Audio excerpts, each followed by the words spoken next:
Un jour, un ami m'a offert La Jonque de porcelaine de Joseph Delteil. Et là, j'ai trouvé ça absolument fabuleux.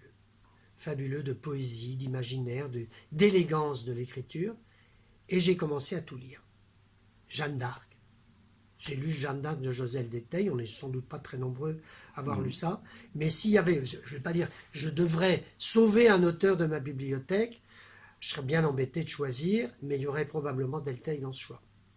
Il y a un souvenir qui est très frais, c'est hier soir, un dîner avec mes 2 sœurs.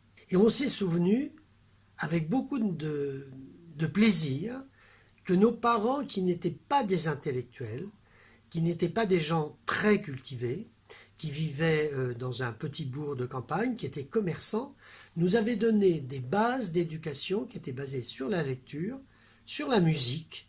On était abonné à une société de concert à Angers, et je recevais, moi, gamin, peut-être à l'âge de 10 ans, tous les mois, un livre. J'ai eu du mal à me séparer, en reliure Skivertex, je me souviendrai toujours, avec des illustrations, toutes les 15 pages, Gustave Doré, des gravures, enfin bon bref, sur les grands romans qui m'ont absolument passionné et qui m'ont donné envie d'aller plus loin dans la littérature. Je pense à Alexandre Dumas, évidemment, mais aussi à L'Homme à l'oreille cassée, que tous les garçons ont sans doute lu.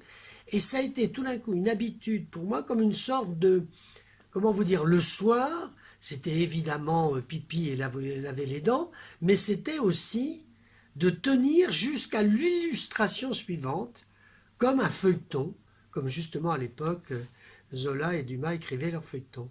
Donc mon apprentissage et mon plaisir de la lecture vient de là. Grand émerveillement, Michel Strogoff. Ça c'est sûr. Comme au théâtre, parce que je vais beaucoup au théâtre, donc c'est aussi un lien formidable avec la littérature. J'ai découvert le théâtre, je devais à peu près avoir 8 ans, je crois que c'était un cadeau d'anniversaire au théâtre de Saumur, le petit théâtre de Saumur, et c'était la représentation de Cyrano de Bergerac. Et là, tout d'un coup, je découvrais un monde.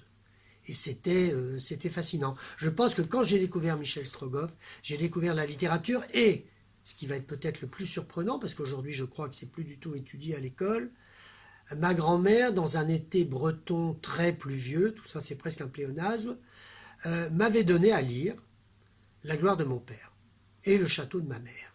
Et de lire en baie de Lannion, Perros-Guirec, sous la pluie, sous l'humidité terrible, de se retrouver dans le ciel de Manosque, j'avais trouvé ça absolument prodigieux. J'ai jamais relu pratiquement les livres que j'ai aimés. Ils sont là, physiquement, ils sont dans ma bibliothèque, ce qui est un espace assez très important dans ma maison, à la campagne, au bord de la Loire. Mais non, je suis excité comme une puce à chaque fois qu'arrivent les programmes de la rentrée littéraire. Vous allez me dire, pourtant j'en ai connu, hein, ça fait 40 ans que je suis dans le milieu littéraire, j'ai été libraire, j'ai été représentant Grasset à Paris, été directeur commercial, à nouveau libraire à Angers.